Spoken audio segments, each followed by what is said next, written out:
எந்தெந்த தொகுதிகள்? காங்கிரஸில் புது பஞ்சாயத்து.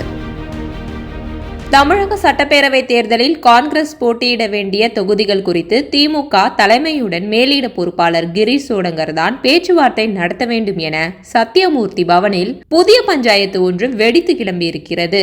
இது குறித்து சத்தியமூர்த்தி பவன் வட்டாரங்கள் கூறும்போது, தமிழகத்தில் திமுக தலைமையிலான மதசார்பற்ற கூட்டணியில் காங்கிரஸ் அங்கம் வகிக்கிறது. கடந்த சட்டப்பேரவை தேர்தலில் 25 தொகுதிகளில் போட்டியிட்டு 18 இடங்களில் காங்கிரஸ் வெற்றி பெற்றது. ஆனால் இந்த முறை 40 தொகுதிகள் வேண்டும் என்றும் ஆட்சி அதிகாரத்தில் பங்கு கொடுக்க வேண்டும் என்றும் மாணிக்கம் தாக்கூர் உள்ளிட்ட ஒரு தரப்பினர் போர்க்கொடி தூக்கினர். இதனால் திமுக காங்கிரஸ் கூட்டணிக்குள் கடும் இழுபறி நீடித்தது. இந்த விவகாரம் சோனியா காந்தியின் கவனத்திற்கு கொண்டு செல்லப்பட்ட பிறகே ராகுல் காந்தி சமரச முடிவுக்கு வந்தார். இருப்பினும் தொகுதிகளின் எண்ணிக்கை குறைந்தது 35 இருக்க வேண்டும் என்பதில் தமிழக காங்கிரஸ் மேலிட பொறுப்பாளர் கிரீஷ் சோடங்கர் உறுதியாக இருந்தார். இதனால் கூட்டணி முடிவாக மீண்டும் சிக்கல் ஏற்பட்டது. அந்த சமயத்தில் தான் ப. சிதம்பரம் மூலமாக காய் நகர்த்தி கூட்டணியை ஒரு முடிவுக்கு கொண்டு வந்தார் செல்வ பெருந்தகை. நீண்ட பேச்சுவார்த்தைக்கு பிறகு 28 தொகுதிகள் மற்றும் ஒரு ராஜ்யசபா சீட் ஒதுக்கப்பட்டது.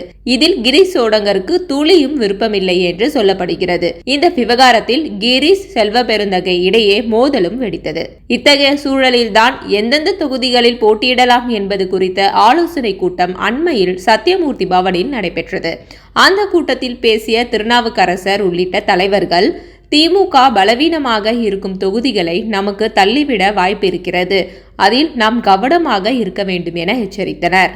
ஆனால் செல்வ பெருந்தகையின் ஆதரவாளரான பீட்டர் ஆல்போன்சோ, திமுக எடுத்த சர்வேயில் சில சிட்டிங் எம்எல்ஏக்களுக்கு சிக்கல் இருப்பதாக தெரிகிறது.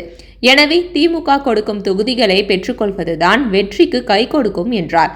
இது கூட்டத்தில் பெரும் சலசலப்பை ஏற்படுத்தியது. மேலும் கார்த்தி சிதம்பரம் உள்ளிட்ட காங்கிரஸ் தலைவர்கள் பலரும் வெற்றி வாய்ப்பு பிரகாசமாக இருக்கும் தொகுதிகளின் பட்டியலை தனியாக வழங்கியுள்ளனர். அந்த பட்டியலை முன்வைத்து கிரீஷ் சோடங்கர் பேச்சுவார்த்தை நடத்த திட்டமிட்டிருந்தார். இதற்கிடையில் புதுச்சேரியில் திமுக காங்கிரஸ் கூட்டணியில் மோதல் வெடித்திருக்கும் நிலையில் அங்கு தொகுதிகளை இறுதி செய்யும் பணிகளில் கிரீஷ் தீவிரமாக ஈடுபட்டு வருகிறார். இந்த சூழலை சாதகமாக்கி செல்வ பெருந்தகை திமுகவின் சர்வே முடிவுகளுக்கு சாதகமாக இருக்கும் தொகுதிகளை வாங்கிவிடுவார் என ஒரு தரப்பினர் அஞ்சுகின்றனர். எனவே காங்கிரஸ் போட்டியிடும் தொகுதிகள் குறித்து திமுகவுடன் கிரீஷ் சோடங்கர் தான் பேச்சு நடத்தி இறுதி முடிவு எடுக்க வேண்டும் என டெல்லி தலைமைக்கு அவர்கள் அவசர கோரிக்கை வைத்துள்ளனர். இது சத்தியமூர்த்தி பவனில் புதிய பஞ்சாயத்தை ஏற்படுத்தியுள்ளது என்று சத்தியமூர்த்தி பவன் வட்டாரங்கள் தெரிவித்தது.